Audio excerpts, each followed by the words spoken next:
ओम शांति। आज के बाबार 1-10-2020 मुरली। आज के बाबा मुरली विशेष महावाक्य जे बाबा बोलছেন बच्चे তোমরা देवता होते যাচ্ছ তো তোমরা সব সময় চেক করো যে আমাদের মধ্যে दैवी गुण আছে কি না।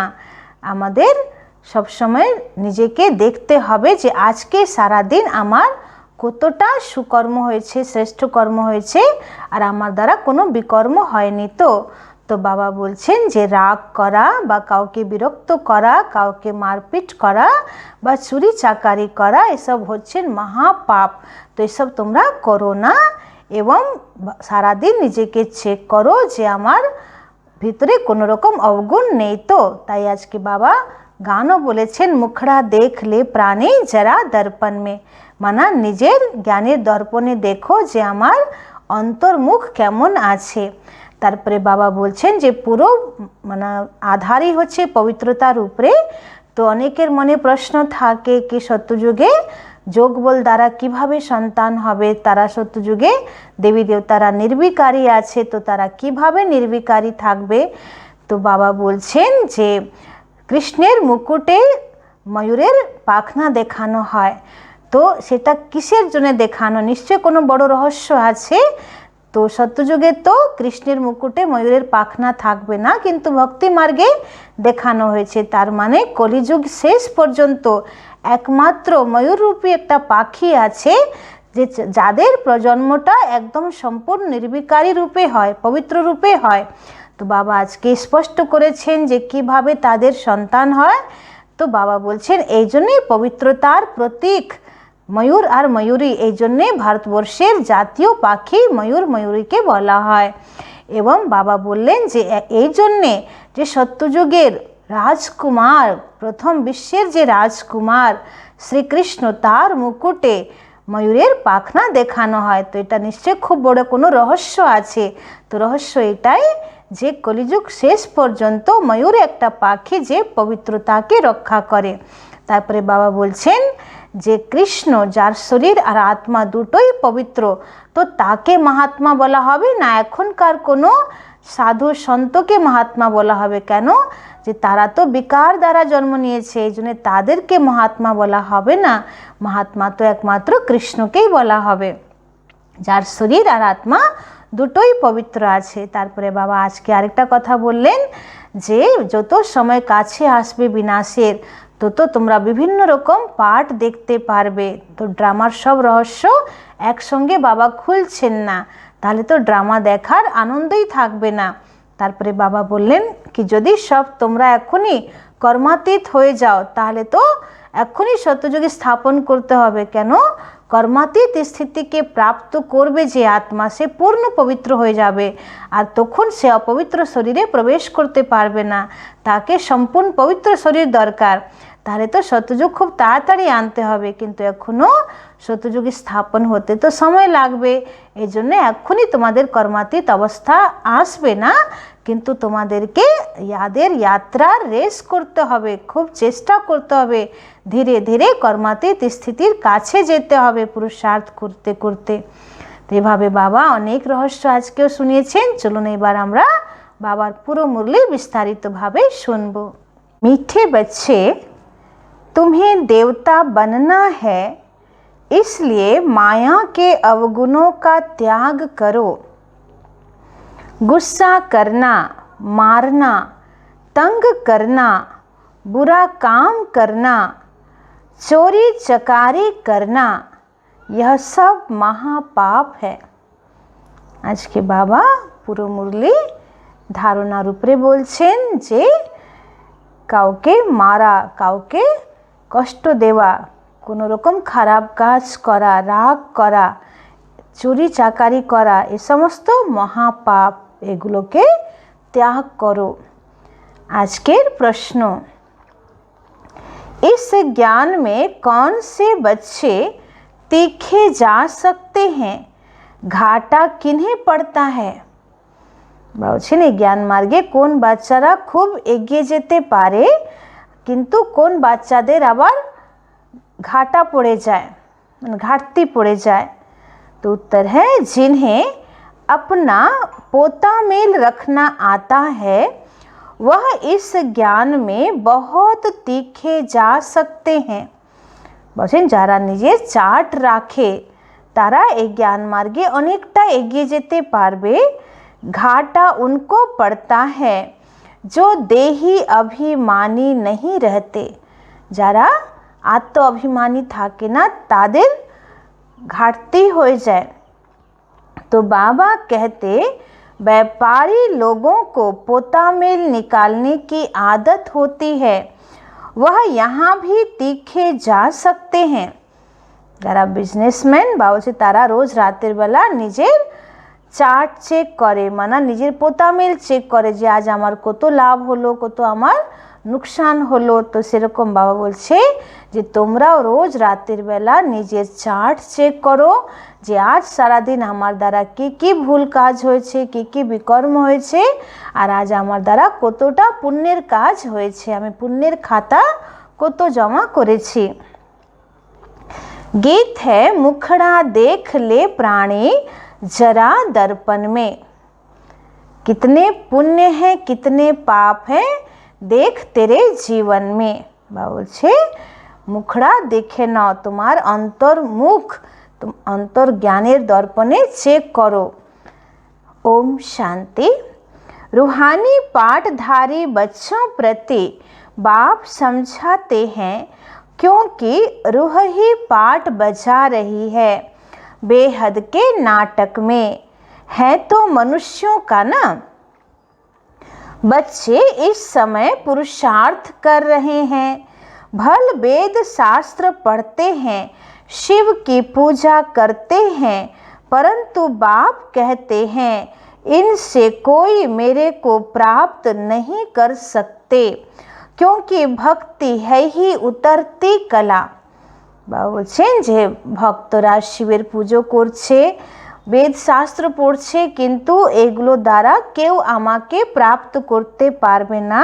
কেন? ভক্তি মার্গই হচ্ছে উতরতি কলা, মানা নিচে নেমে যাওয়ার मार्ग।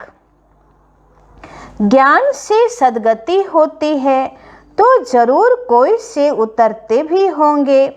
तो यह एक खेल है जिसको कोई भी जानते नहीं। शिवलिंग को जब पूजते हैं तो उनको ब्रह्म नहीं कहेंगे, तब कौन है जिसको पूजते हैं? বলছেন যে অনেকেরা বলে ব্রহ্ম ঈশ্বর, তাহলে যখন শিবলিঙ্গকে পুজো করা হয় তখন শিবলিঙ্গকে ব্রহ্ম বলে না। তাহলে যদি ব্রহ্ম ঈশ্বর হয় তাহলে शिवलिंग की আছে? तो उनको भी ईश्वर समझ पूजा करते हैं। तुम जब पहले पहले भक्ति शुरू करते हो तो शिवलिंग का हीरे का बनाते हो।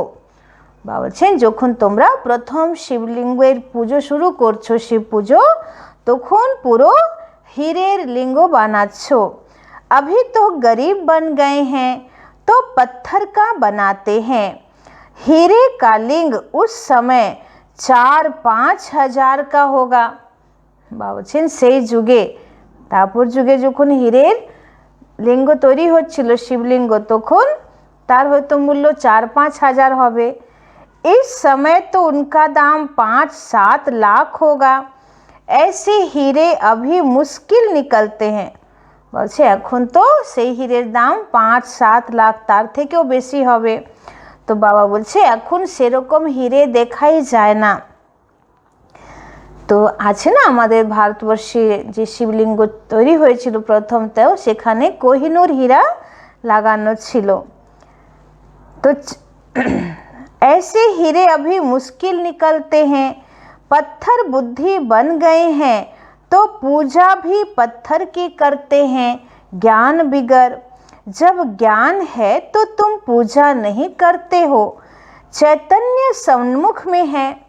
বলছে যখন জ্ঞান তোমরা পেয়ে গেছো তখন আর তোমরা পুজো করছো না, কারণ তোমরা তো জেনেই গেছো যে এতদিন যাকে আমরা খুঁজছিলাম, যার জন্যে ভক্তি করছিলাম, যাকেই ডাকছিলাম, সে পরমেশ্বর, সে পরম পিতা, সে পরমাত্মা, সে আমাদের প্রাণেশ্বর বাবা তো এখন সাক্ষাৎ নিচে এসে গেছেন, আমাদেরকে পড়াচ্ছেন, বাপ রূপে আমাদের পালনা করছেন, শিক্ষক রূপে আমাদেরকে এত উঁচু জ্ঞান দিচ্ছেন আর সদ্গুরু রূপে আমাদেরকে সদ্গতি করছেন।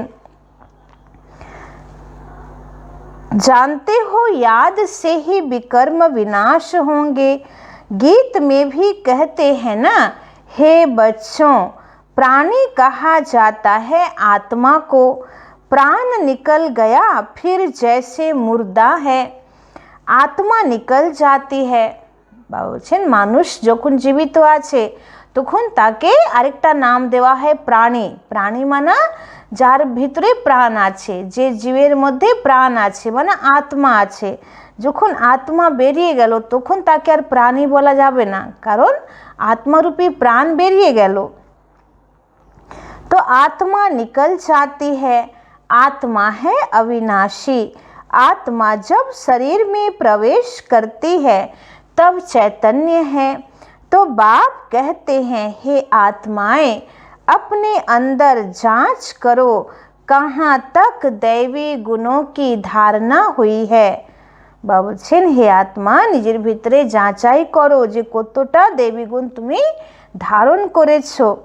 कोई विकार तो नहीं है, चोरी चकारी आदि का कोई आसुरी गुण तो नहीं है ना। বাবার বাচ্চা হয়ে আমাদের মধ্যে চুরি করা এসব কোনো গুণ নেই তো। आसुरी कर्तव्य करने से फिर गिर पड़ेंगे। বলছে যদি তুমি আসুরি কর্তব্য করো তাহলে তোমার আর মানে কলা, তোমাদের যে স্থিতি সেটা আর উঁচু উঠবে না, তুমি नीचे नेमे जावे। ना दर्जा नहीं पा सकेंगे।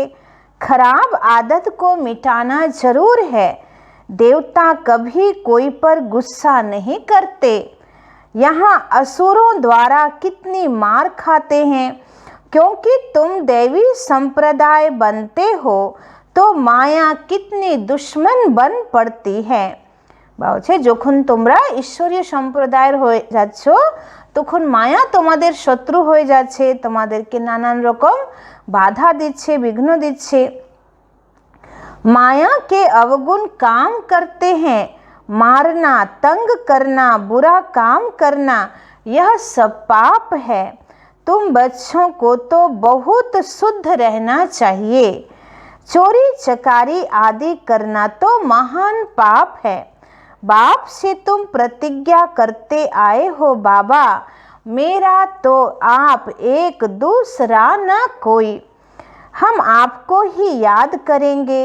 भक्ति मार्ग में भल गाते हैं, परंतु उनको पता नहीं है कि याद से क्या होता है। वह तो बाप को जानते ही नहीं। एक तरफ कहते हैं नाम रूप से न्यारा है, दूसरी तरफ फिर लिंग की पूजा करते हैं। तुमको अच्छी रीति समझकर फिर समझाना है।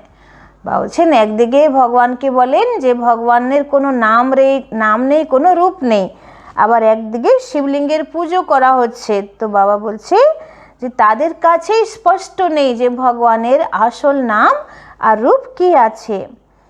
তো বলছে তোমরা ভালো করে বোঝাও সবাইকে।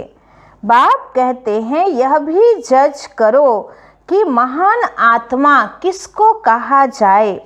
श्री कृष्ण जो छोटा बच्चा स्वर्ग का प्रिंस है वह महात्मा है या आजकल के कलयुगी मनुष्य।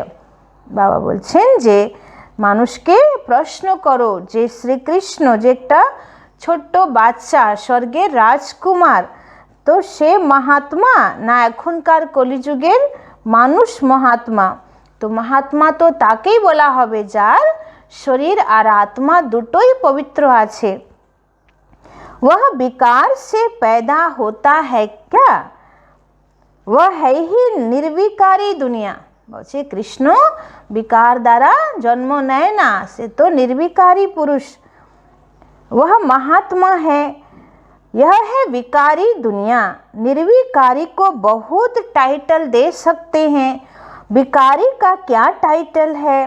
श्रेष्ठाचारी तो एक बाप ही बनाते हैं, वह है सबसे ऊंच ते ऊंच और सब मनुष्य पाठधारी हैं, तो पाठ में जरूर आना पड़े।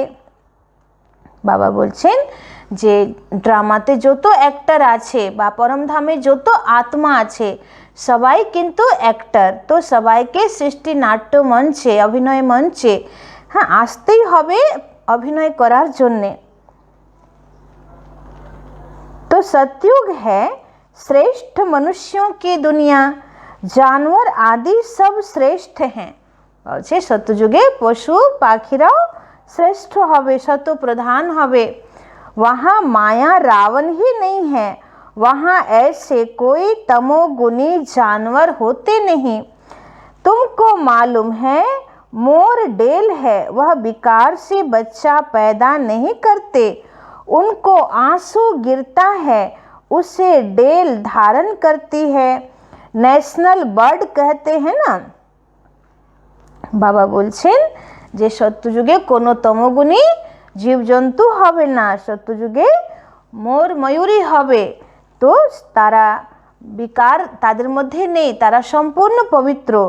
তো বাবা বলছেন যে যেমন এখনও মোর ময়ূরী আছে, তো যে ময়ূর, যে পুরুষ ময়ূর, তার যে অশ্রু জল সেটাকে মাদা ময়ূর ধারণ করে এবং সেখান থেকে তাদের সন্তান জন্ম নেয়। তো বাবা বলছে এখনও পবিত্রতার শক্তি দ্বারা যে সন্তান জন্ম হতে পারে তার প্রত্যক্ষ প্রমাণ হচ্ছে ময়ূর আর ময়ূরী। তো সেরকম বাবা বলছে সত্যযুগেও পুরুষ এবং নারী তাদের মধ্যে কোনো বিকার থাকবে না, কিন্তু যোগ বল দ্বারা সন্তান হবে। तो मोर का पंख पहला नंबर जो विश्व का प्रिंस है श्री कृष्ण उनके माथे में लगाते हैं, तब कोई तो रहस्य होगा ना। बाबा आबार आज के मयूरेर पाखनार जन्य बोलছেন যে বিশ্বের যে প্রথম রাজকুমার শ্রীকৃষ্ণ, তো তার মুকুটে লাগানো হয় ময়ূরের পাখনা। তো এত পবিত্র আত্মা কৃষ্ণ, তার তাজে দেখানো হয় তো কিছু তো রহস্য হবে। তার মানে সত্যযুগ থেকে কলিযুগ পর্যন্ত একমাত্র ময়ূর আর ময়ূরী এমন পাখি আছে যারা তমপ্রধান হয়নি, যারা অপবিত্রতা দ্বারা সন্তান জন্ম দেয় না, যারা এখনো পূর্ণ পবিত্র, তাদের মধ্যে কাম বিকার নেই। এই জন্যে ময়ূরকে ন্যাশনাল বার্ড বলা হয়, জাতীয় পাখি। तो सतयुग में भी विकार का नाम नहीं। तो यह सब बातें बाप रिफाइन कर समझाते हैं। तो ये सब कथा बाबाई एत रिफाइन करे बोझाচ্ছেন। तो वहाँ बच्चे कैसे पैदा होते हैं वह तो तुम जानते हो। বলছে বাবা উদাহরণ দিয়ে দিয়েছেন ময়ূর আর ময়ূরীর। তো এভাবে তোমরা বুঝতে পারছো যে সত্যযুগে কিভাবে সন্তান জন্ম নেবে, ওখানে কোনো বিকার থাকবে না। तो बाप कहते हैं तुमको देवता बनाते हैं तो अपनी जांच पूरी करो, मेहनत बिगर विश्व का मालिक थोड़े बन सकेंगे। वैसे परिश्रम छाड़ा विश्व मालिक हवा जावे ना। तो जैसे तुम्हारी आत्मा बिंदी है वैसे बाप भी बिंदी है, तो इसमें मूंझने की कोई दरकार नहीं है। कोई कहते हैं हम देखें, बाप कहते हैं देखने वालों की तो तुमने बहुत पूजा की है, फायदा कुछ भी हुआ नहीं। বলছে অনেকেরা বলে না যে ব্রহ্মা বাবার মধ্যে শিব বাবা আসছেন, এটা আমরা কি করে মেনে নেব, তার প্রত্যক্ষ প্রমাণ কি আমরা দেখব যে একটা বিন্দি কি করে ওনার ভ্রুকুটিতে প্রবেশ করছে। তো বাবা বলছে যে ভক্তি মার্গে তো তোমরা অনেক চমৎকার দেখলে, অনেক মূর্তি দেখলে, অনেক রকম আডম্বর দেখলে, তাতে কি লাভ হলো যে এখানে আবার রিসার্চ করতে এসেছো। तो बाबा कहते फायदा कुछ भी नहीं है। अब यथार्थ रीति मैं तुमको समझाता हूँ, मेरे में सारा पाठ भरा हुआ है। বলছেন আমার মধ্যে পুরো পাঠ ভরা আছে, মানে সৃষ্টির আদি মধ্য অন্তের পুরো জ্ঞান আমার মধ্যে ভরা আছে। मैं सुप्रीम सोल हूँ ना। बाबा निजेर परिचय दिच्छेन जे आमी सुप्रीम सोल, आमी परम आत्मा, सुप्रीम फादर। कोई भी बच्चा अपने लौकिक बाप को ऐसे नहीं कहेंगे। अच्छा कोनो संतान तार निजेर पिता के পারলৌকিক পিতা বা পরম পিতা বলবে না, পরম পিতা একজনকেই বলা হবে। সন্ন্যাসিयों को तो बच्चे हैं नहीं जो बाप कहें। বলছে সন্ন্যাসীদের তো বাচ্চা নেই, তো তাদেরকে কে বাবা বলবে। तो यह तो सब आत्माओं का बाप है जो वर्षा देते हैं। তো আছে সমস্ত আত্মাদের পিতা একজনই, যে সবাইকে বর্ষা দিচ্ছেন। उन्हों का गृहस्थ आश्रम तो ठहरा नहीं। साधु सन्यासीদের আবার गृहस्थ आश्रमों नहीं। तो बाप बैठ समझाते, तुमने ही 84 जन्म भोगे हैं। पहले पहले तुम तमो प्रधान थे, फिर नीचे उतरते आए हो। अभी कोई अपने को सुप्रीम थोड़े ही कहेंगे, अभी तो नीच समझते हैं। तो बाप बार बार समझाते हैं, मूल बात कि अपने अंदर देखो कि हमारे में कोई विकार तो नहीं है। बाबा कहते रात को रोज अपना पोतामेल निकालो। व्यापारी हमेशा पोतामेल निकालते हैं, गवर्नमेंट सर्वेंट पोतामेल नहीं निकाल सकते। বা বলছেন যে যারা ব্যবসায়ী তারা রোজ দিন নিজের খাতা চেক করে যে আজ আমার কত ইনকাম হলো, কিন্তু যারা গভর্নমেন্ট এমপ্লয়ি তারা নিজের খাতা চেক করতে হয় না, কেন তারা তো মাস হলেই স্যালারি পাবে। तो उन्हों की तो मुकर्रर तनख्वाह रहती है। इस ज्ञान मार्ग में भी व्यापारी तीखे जाते हैं, पढ़े लिखे ऑफिसर्स इतना नहीं। বলছে জ্ঞান মার্গেও যারা ব্যবসায়ী তারা খুব তীক্ষ্ণ চলে যায়, যারা শিক্ষিত অফিসার্স তারা এত পুরুষার্থ করতে পারে না। व्यापार में तो आज 50 कमाया, कल 60 कमाएंगे, कभी घाटा भी हो जाएगा। गवर्नमेंट सर्वेंट की फिक्स पे होती है। इस कमाई में भी अगर देही अभिमानी नहीं होंगे तो घाटा पड़ जाएगा। माताएं तो व्यापार करती नहीं, उनके लिए फिर और ही सहज है। कन्याओं के लिए भी सहज है, क्योंकि माताओं को तो सीढ़ी उतरनी पड़ती है। बलिहारी उनकी जो इतनी मेहनत करती हैं। बाबा বলছেন যে মাতারা তো গৃহস্থের সংসারের সিঁড়ি উপরে উঠেছে, আবার পুরুষার্থ করার পরে তাদেরকে সিঁড়ি নামতে হয়। তো বাবা বলছেন যে সংসার জীবনে থেকে পবিত্র থাকা খুবই পরিশ্রমের কাজ, তাই বাবা মাতাদের বলিহারি করছেন। कन्याएं तो विकार में गई ही नहीं तो छोड़े फिर क्या। पुरुषों को तो मेहनत लगती है, कुटुंब परिवार की संभाल करनी पड़ती है। सीढ़ी जो चढ़ी है वह सारी उतरनी पड़ती है, तो घड़ी घड़ी माया थप्पड़ मार गिरा देती है। अभी तुम बीके बने हो, कुमारियाँ पवित्र ही होती हैं। सबसे जास्ती होता है पति का प्रेम। सब থেকে বড় মায়া হয় স্বামীর ভালোবাসা। तुम्हें तो अभी पतियों का पति परमात्मा को याद करना है। তো আছে তোমাকে তো এখন আসল স্বামী মানে স্বামীদেরও যে স্বামী পরম স্বামী শিব বাবাকে স্মরণ করতে হবে। और सबको भूल जाना है। माँ बाप का बच्चों में मोह होता है, बच्चे तो है ही अनजान। शादी के बाद मोह शुरू होता है। पहले स्त्री प्यारी लगती, फिर विकारों में ढकेलने की सीढ़ी शुरू कर देते हैं। बाबा संसार जीवनेर कथा बोलছেন যে আগে বিয়ে করে, বিয়ের পরে তখন মোহ মায়ার জঞ্জাল আরম্ভ হয়ে যায়। তো আগে স্ত্রী খুব প্রিয় লাগে, খুব মিষ্টি লাগে, তারপরে বিকারী জীবন আরম্ভ হয়। तो कुमारी निर्विकारी है तो पूजी जाती है। तुम्हारा नाम है बीके, तुम महिमा लायक बन फिर पूजा लायक बनते हो। बाप ही तुम्हारा टीचर भी है, तो तुम बच्चों को नशा रहना चाहिए। हम स्टूडेंट हैं, भगवान जरूर भगवान भगवती ही बनाएंगे। सिर्फ समझाया जाता है भगवान एक है, बाकी सब हैं भाई भाई, दूसरा कोई कनेक्शन नहीं।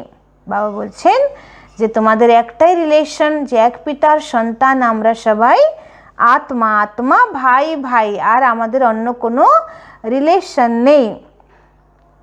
तो प्रजापिता ब्रह्मा से रचना होती है, फिर वृद्धि होती है। आत्माओं की वृद्धि नहीं कहेंगे, वृद्धि मनुष्यों की होती है। आत्माओं का तो लिमिट नंबर है। বলছেন যে আত্মাদের বৃদ্ধি নেই, আত্মা তো পরম ধামে যত আছে সব নিচে আসবেই। তো এখানে মনুষ্য আত্মাদের বৃদ্ধি, মানে মানব শরীরে যখন আত্মা আসছে তখন পৃথিবীর জনসংখ্যা বাড়ছে, তো এখানে বৃদ্ধি বলা হবে। বাকি পরম ধামে তো যতটা আত্মাদের স্টক আছে সেটা থাকবেই, আর সেই আত্মাইগুলোই আবার নিচে এসে শরীর ধারণ করবে। वृद्धि मनुष्यों की होती है, आत्माओं का तो लिमिट नंबर है, बहुत आते रहते हैं, जब तक वहाँ हैं आते रहेंगे। বাবা বলছে যতক্ষণ পরমধামে আত্মা আছে ততক্ষণ নিচে জনসংখ্যা বৃদ্ধি হতেই থাকবে। झाड़ बढ़ता रहेगा, ऐसे नहीं कि सूख जाएगा, इनकी भेंट बनेन ट्री से की जाती है। বাবা বলছে যে কল্পবৃক্ষের, চৈতন্য কল্পবৃক্ষের যে দৃষ্টান্ত বা হচ্ছে তাকে তুলনা করা হয় কলকাতা হাওড়াতে যে বোটানিক্যাল গার্ডেনে যে বানিয়ান ট্রি আছে তার সঙ্গে। সেখানে দেখানো হয়েছে সরকার প্রাইজ রেখেছে, মূল থুরকে পাওয়া যাচ্ছে না, মূল গোড়াকে পাওয়া যাচ্ছে না, আর শাখার উপরে শাখা হয়ে বিশাল বৃক্ষ আকার নিয়েছে। তো বাবা বলছেন যে সরকার সেখানে ইনাম রেখে দিয়েছে কি যে এর আসল গোড়াকে খুঁজে পাবে তাকে এত টাকা প্রাইজ দেওয়া হবে। তো বাবা বলছেন ঠিক সেই রকম যে এই মনুষ্য সৃষ্টিরূপী কল্পবৃক্ষের যে আদি সনাতন দেবী দেবতা ধর্মরূপী যে মূল যে শিকড়টা, মূল কাণ্ডটা সেটা লুপ্ত হয়ে গেছে, আর বিভিন্ন ধর্মরূপী শাখা প্রশাখা দাঁড়িয়ে আছে কিন্তু মূল শিকড় নেই। তো আবার বাবা বলছে নতুন কলম লাগাতে বাবা এসেছেন। तुम्हारा भी ऐसे है, फाउंडेशन है नहीं, कुछ न कुछ निशानी है, अभी तक भी मंदिर बनाते रहते हैं। मनुष्यों को थोड़े ही पता है कि परमात्मा का स्वरूप बिंदी है। गीता में लिख दिया है कि वह अखंड ज्योति स्वरूप है। आगे बहुतों को साक्षात्कार होता था भावना अनुसार। বাবা বলছেন যে আগে খুব সাক্ষাৎকার হতো, যার যেমন ভাবনা সেরকম তার সাক্ষাৎকার হতো। बहुत लाल लाल हो जाते थे, बस हम नहीं सहन कर सकते, अब वह तो साक्षात्कार था। বলছে বাবার যে জ্যোতি স্বরূপ এত তেজ সেটাকে সাক্ষাৎকার করতো আর বলতো যে আমি সহ্য করতে পারছি না। তো বাবা বলছে এগুলো তো শুধু সাক্ষাৎকার। बाप कहते हैं साक्षात्कार से कोई कल्याण नहीं होने वाला। বলছেন যেমন ভক্তি মার্গ দ্বারা কারো কল্যাণ হয় না, ভক্তি মার্গ দ্বারা ঈশ্বর প্রাপ্তি হয় না, সেরকম বাবা বলছে যে সাক্ষাৎকার দ্বারা কোনো তোমার মার্কস জমা হচ্ছে না, বা তোমার পুণ্যের খাতাও জমা হচ্ছে না, তোমার প্রালব্ধ জমা হচ্ছে না, বা তোমার বিকর্ম বিনাশ হচ্ছে না, বা যোগ করে যে তোমার মার্কস তৈরি হয় সেরকম মার্কসও তৈরি হচ্ছে না। तो यहाँ तो मुख्य है याद की यात्रा। तो जैसे पारा खिसक जाता है ना, याद भी घड़ी घड़ी खिसक जाती है। বলছেন যেমন পারা একদম মানে সব সময় সরে যায়, ও কখনো একাগ্রভাবে থাকতে পারে না, তো ঠিক সেরকম বাবার यादও আমাদের বুদ্ধি থেকে বারবার সরে যায়। कितना चाहते हैं बाप को याद करें, फिर और ख्यालात आ जाते हैं। বলছে যতই আমরা চাই যে বাবাকে স্মরণ করব তো অন্য অন্য চিন্তন চলে আসে। इनमें ही तुम्हारी रेस है, ऐसे नहीं कि फट से पाप मिट जाएंगे। বলছে এটা না যে খুব তাড়াতাড়ি তোমাদের পাপ ভস্ম হয়ে যাবে, समय लगता है, कर्मातीत अवस्था हो जाए तो फिर यह शरीर ही न रहे। বলছে কর্মাতীত অবস্থা হয়ে গেলে তো আর এই দেহটাই থাকবে না, परंतु अभी कोई कर्मातीत अवस्था को नहीं पा सकते हैं। फिर उनको सतयुगी शरीर चाहिए। বাবা বলছেন এখন এত তাড়াতাড়ি সবাই কর্মাতীত অবস্থাকে পাবে না কেন, যদি সবাই কর্মাতীত অবস্থাকে পেয়ে যায় তাহলে তো সত্যযুগের শরীর চাই কেন, আবার এই দুনিয়ার যে শরীর বিকারী তত্ত্ব দ্বারা তৈরি হবে সেই শরীরে থাকতে পারবে না কেন, আত্মা সম্পূর্ণ পবিত্র হয়ে গেছে। তো আচ্ছা এখনই তো সত্যযুগ আসেনি, এই জন্যে এখনই সবার কর্মাতীত অবস্থা হবে না।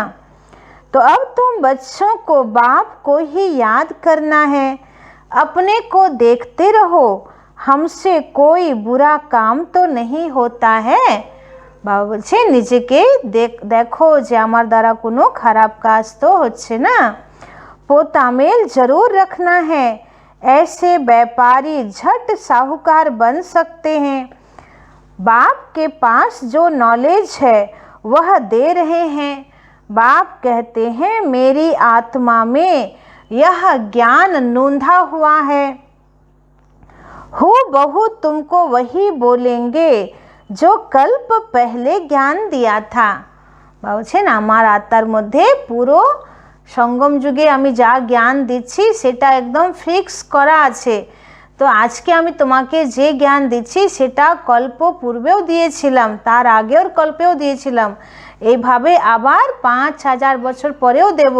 তো সেম টু সেম এটাই রিপিট হবে আর সেই পার্টটাই আবার সামনে চলে আসবে।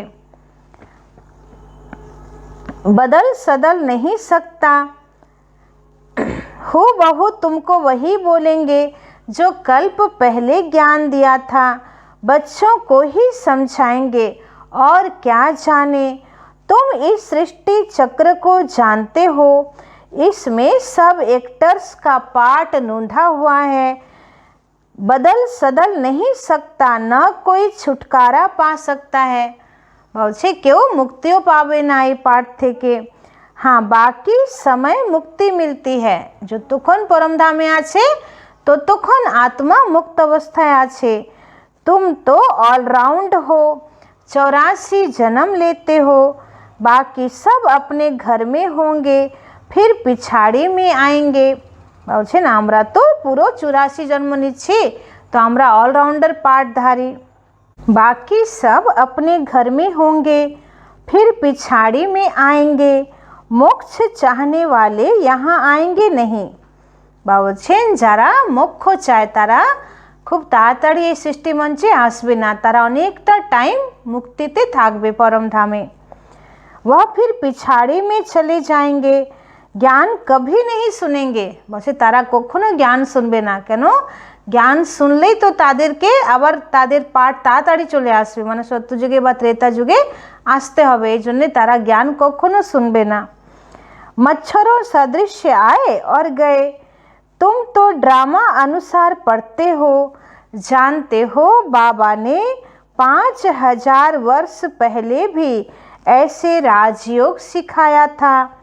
तुम फिर औरों को समझाते हो कि शिव बाबा ऐसे कहते हैं। अभी तुम जानते हो हम कितने ऊंच थे, अब कितने नीच बने हैं। বলছেন এখন তোমরা জানো যে আমরা কত উঁচু ছিলাম আর এখন আমরা কত সাধারণ হয়ে গেছি। फिर बाप ऊंच बनाते हैं, तो ऐसे पुरुषार्थ करना चाहिए ना। यहाँ तुम आते हो रिफ्रेश होने, इनका नाम ही पड़ा है मधुबन। तुम्हारे कलकत्ता व बॉम्बे में थोड़े मुरली चलाते हैं, मधुबन में मुरली बाजे रे। বাবা বলছেন যে আমি কলকাতা বা মুম্বাইতে মুরলি শোনাচ্ছি না, আমার মুরলি তো মধুবনেই বাজে, তাই শাস্ত্রে আছে मधुबने मुरली बाजे रे। तो मुरली सुनने के लिए बाप के पास आना होगा, रिफ्रेश होने। नई नई पॉइंट्स निकलती रहती है, सन्मुख सुनने में तो फील करते हो बहुत फर्क रहता है। आगे चल बहुत पाठ देखने हैं। বলছে যত সময় এগোবে তত তোমরা অনেক বিচিত্র বিচিত্র পাঠ দেখবে। बाबा पहले पहले सब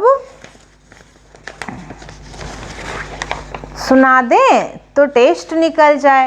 বলছে বাবা আগে যদি সব কিছু শুনিয়ে দেয় তাহলে তো ড্রামার টেস্টই চলে যাবে।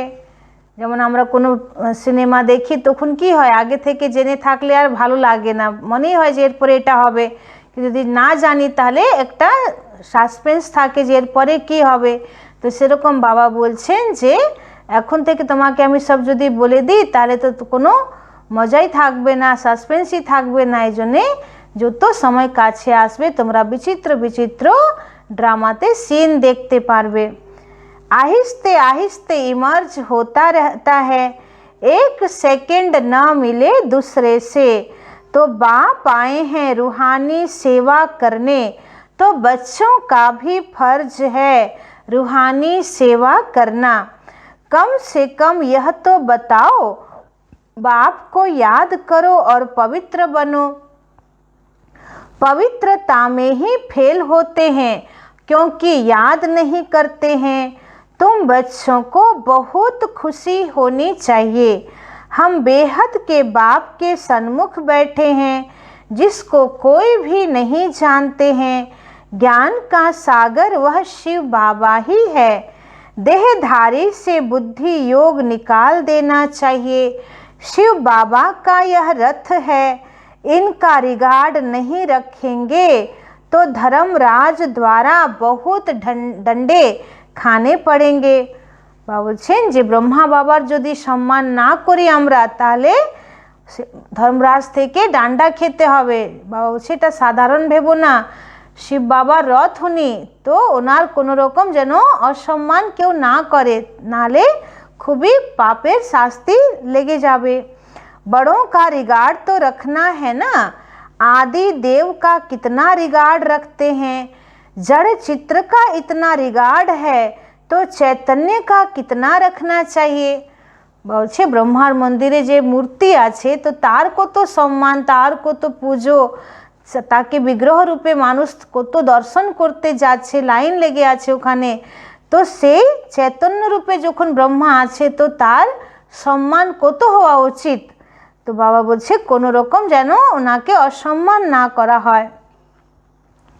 अच्छा मीठे मीठे सिखिलदे बच्चों प्रति मात पिता बाप दादा का याद प्यार और गुड मॉर्निंग। रूहानी बाप की रूहानी बच्चों को नमस्ते। हम रूहानी बच्चों की रूहानी बाप दादा को पदम गुना नमस्ते नमस्ते नमस्ते।